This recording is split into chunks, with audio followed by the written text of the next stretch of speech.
Do you like cars that get up to speed really fast? Then today I have got the build for you. That's right. Today we are going to be looking at the Lamborghini Huracan Performante in A-Class? Let's go check this build out.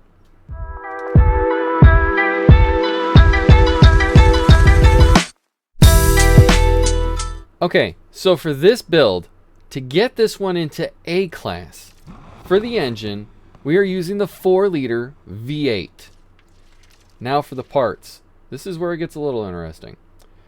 We're just going to use the Sport Induction, the Elite ECU,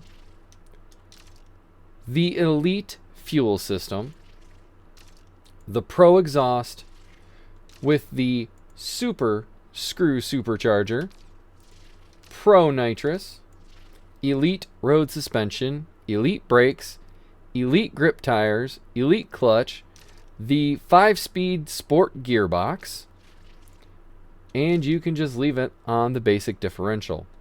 You don't even need to mess with that. And then whatever you prefer here, right now I have Nitrous Super Grip and Super Nitrous Near Miss. So as you can see, if you've been paying attention, this car has a very low top speed of 129 miles per hour.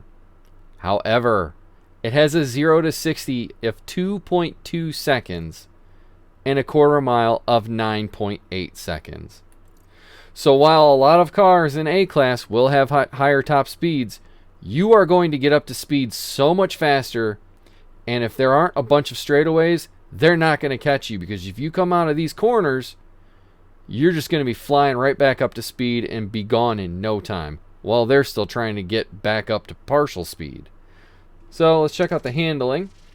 We have it set to 100% grip with the steering sensitivity all the way up and the downforce in the middle. I do have brake tap on for drift entry on this. You can turn it off if you want. That's all up to you. And traction control is off.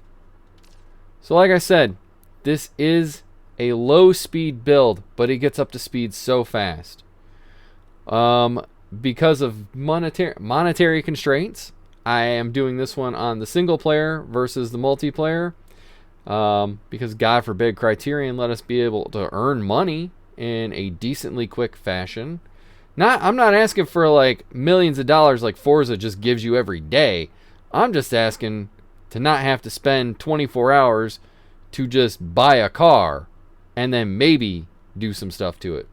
Anyway, let's go check this bad boy out.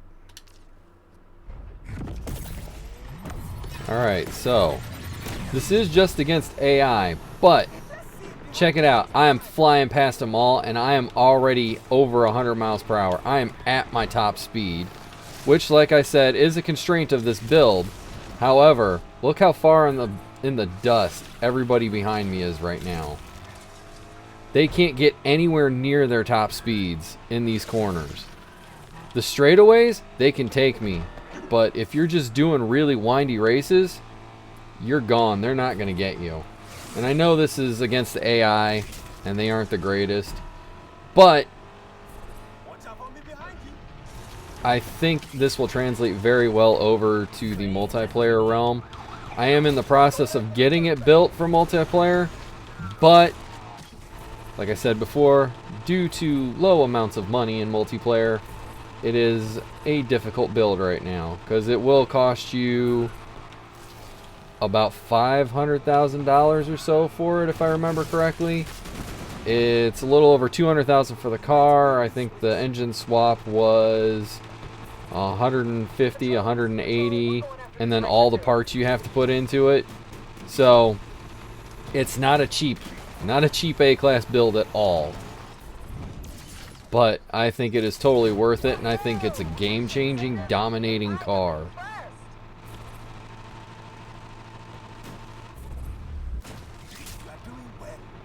So they are starting to catch me a little bit right there because of the straightaway, but I think I can hold it through here. Maybe. Oh, he's coming. So you can see that it barely won the race because of the top speed issue, but it still won. It still got through those corners like nobody's business and up to speed like nobody else's business. So I'm going to go hop into another race because that was really quick and see if I can manage to win that one. Alright, so this one is a little more curvy with few straightaways. I just want to demonstrate how this one can do on this race versus one that has some straights to it. This is not going to be an all-the-time build just because of that low top speed. But man, just being able to get out of these corners and be back up to speed already is just amazing.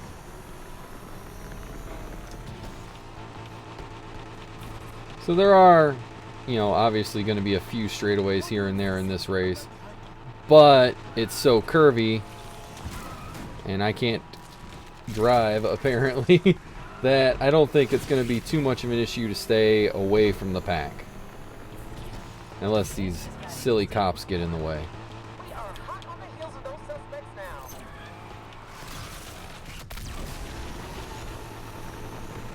So yeah, as you can see right now, I'm all over 700 yards away from people.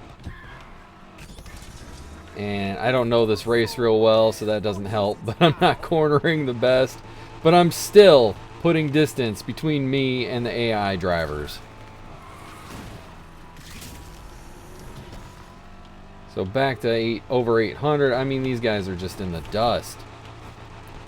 They are not going to catch me unless I just majorly screw up or the cops just get in the way like, hey, they tend to try and do anyway.